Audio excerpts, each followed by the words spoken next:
1000 নেকি তোমরা অর্জন করতে পারবা অল্প সময়ের ভিতরে। তোমরা যদি 100 বার সুবহানাল্লাহ পড়ো, তোমাদের আমল নামায় 1000 নেকি ঢুকায় দেওয়া হয়।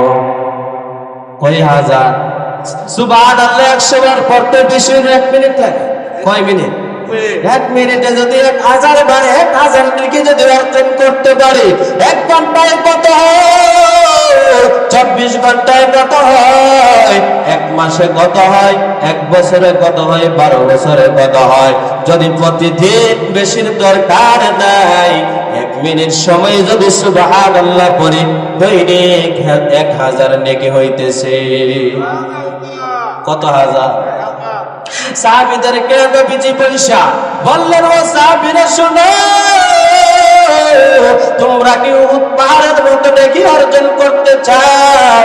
সাহাবীরা বললেন, ইয়া রাসূলুল্লাহ, ইয়া হাবিবাল্লাহ, নবী গো, উহুদ পাহাড়ের সমান কি নেকি করা সম্ভব? আমার নবী বললেন, সাহাবীরা, একবারে সহজ হলো উহুদ পাহাড়ের পরিমাণ নেকি অর্জন করা। সাহাবীরা বললেন, ইয়া রাসূলুল্লাহ, ইয়া হাবিবাল্লাহ, নবী গো, আমরা উহুদ পাহাড়ের মতো নেকি অর্জন করতে চাই, কি করলে আমরা অর্জন করতে পারবো? আপনি নবী জানায় দেন। আল্লাহ বললেন, সাহাবীরা শুনো, একবার যদি সুবহানাল্লাহ বলো, উহুদ পাহাড়ের চেয়ে সওয়াব বেশি দেওয়া হয়। কয়বার?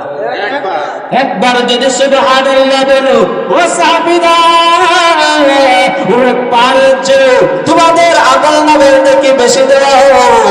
সাহাবীরা শোনো, একবার যদি আলহামদুলিল্লাহ বলো, উহুদ পাহাড়ের চেয়ে নেকি বেশি দেওয়া হয়। একবার যদি আল্লাহু আকবার বলো, তোমাদের আমল নামের উহুদ পাহাড়ের চেয়ে বেশি নেকি দেওয়া হয়।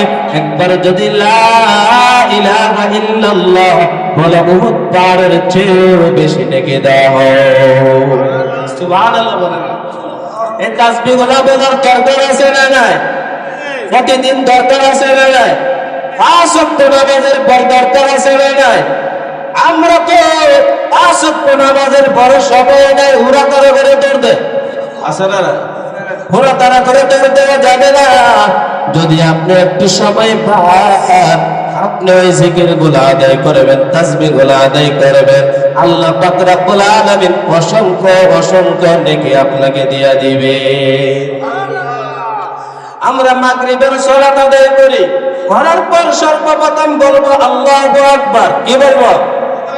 মাগরিব পড়েন 5 ওয়াক্ত ফরজের পরে সর্বপ্রথম কি বলবো? একবার শুধু বলবো আল্লাহু আকবার, হয় না?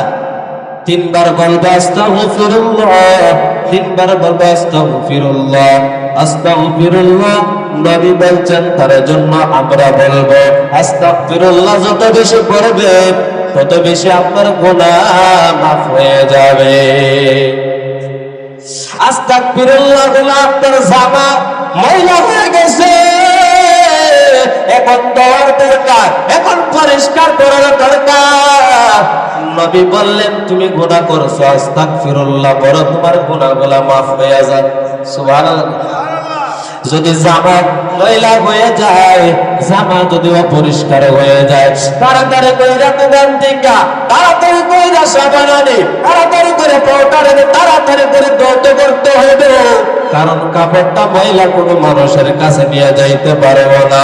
ঠিক তেমনি ভাবে বান্দারা শুনো, তোমরা যদি গুনাহ করো, সাথে সাথে ইস্তেগফার করো। ইস্তেগফার সাবানের কাজ করে। কিসের কাজ? ইস্তেগফার সাবানের কাজ করে, ইস্তেগফার পাউডারের কাজ করে, ইস্তেগফার সার্ভেক্সেলের কাজ করে, ইস্তেগফার আপনার ওয়ালবোর্ডের কাজ করে, ইস্তেগফার সাবানের কাজ করে। আর সুবহানাল্লাহ বেশি বেশি কেন বলবো? বলে যদি জামাটা পরিষ্কার হয়ে যায়, তার মধ্যে খুশবু ব্যবহার করে কিনা, আতর ব্যবহার করে কিনা। সুবহানাল্লাহ বেশি পড়লে ওই আমাদের ময়লা শরীরটা সাবান দিয়ে ধৌত করলাম, আর সুবহানাল্লাহর খুশবু দিয়ে আমাদের পোশাকটা আমরা অনেক সুগন্ধিত করলাম। বেশি বেশি সুবহানাল্লাহ বলার দরকার আছে না নাই? আল্লাহর নবী জানিয়ে দিলেন, সকাল সন্ধ্যা যদি কোনো বান্দা 100 বার সুবহানাল্লাহ বলে, কয় শতবার? সে যদি 100 বার হজ করলো, কয় শতবার? 100 বার হজ করলো। কেউ যদি আলহামদুলিল্লাহ 100 বার বলে, আলহামদুলিল্লাহ 100 বার বলার কারণে নবী জানা দিলে, ও আমার উম্মতের দল শোনো, তোমরা যেমন 100টা জিহাদে অংশগ্রহণ করলা, কয়শটা? তারপরে আবার নবী জানিয়ে দিলেন, ও সাহাবীরা, নবীর উম্মতের দল, জানিয়ে দিলেন তোমরা যদি আল্লাহু আকবার সকাল এবং সন্ধ্যা 100 বার পড়তে পারো, আমি নবী তোমাদেরকে জানিয়ে দিলাম, আমি নবী জানিয়ে দিলাম, নবীর বংশ 100 গোলাম আযাদ করার সওয়াব দিয়ে দিলাম।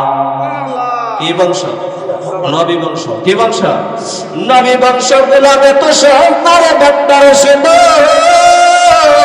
আল্লাহর নবী জানিয়ে দিলেন, হে আমার উম্মতের দল শোনো, 100 বার আল্লাহু আকবার বলার সাথে সাথে 100 নবী বংশের গোলাম আযাদ করে দিলাম।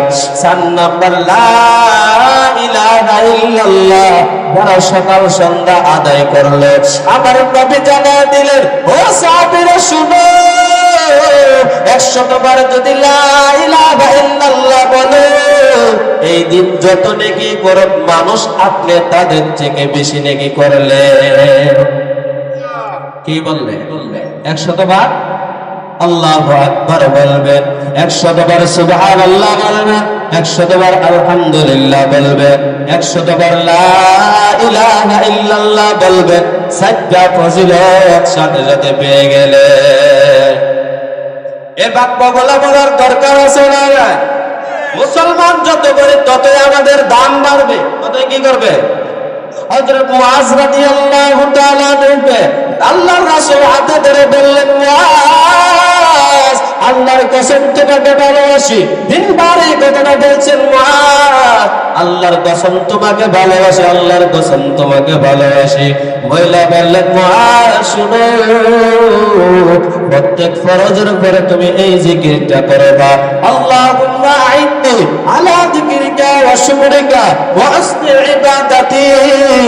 ও মুআজ, তুমি শোনো, এই জিকিরটা তুমি কোনদিন ছাইরো না।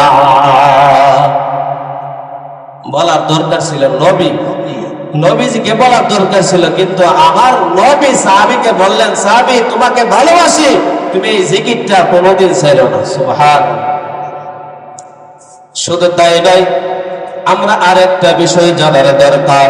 পৃথিবীর জমিনে যত দামি জিনিস আছে, ওই দামি জিনিসগুলোর মধ্যে 2টা হলো সবচেয়ে দামি জিনিস। কয়টা? 1 নাম্বার হলো বান্দার ঈমান। 1 নাম্বার কি? 2 নাম্বার হলো সময়। 2 নাম্বার কি? সবাই 1 নাম্বার হলো ঈমান। কিভাবে?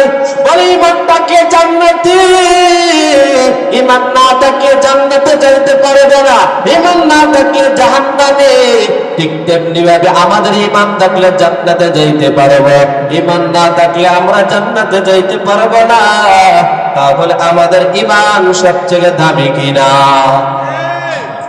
তারপর আল্লাহ আমল কারিমের বিভিন্ন জায়গার মধ্যে বললেন, হে বান্দা, সময়টা দিছি, সময়টা কাজে লাগা, সময়টা বড় দামি।